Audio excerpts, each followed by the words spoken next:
2 ways to create contents. Where do you belong?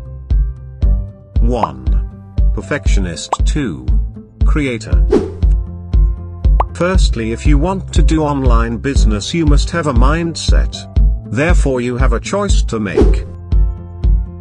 As a perfectionist, you waste time. You procrastinate. You get frustrated. You get anxious. Lack enjoyment. As a creator, you experiment. You create fast. You enjoy failure. You try new things. You have fun. Here is what you must know: you will never grow having a perfectionist mindset. Because the perfect content you seek doesn't exist.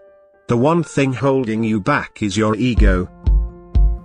Some people say I am too old to be creating content online, animations, graphics.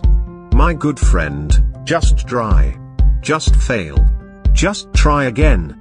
Practice makes room for progress. Are you a perfectionist or a creator?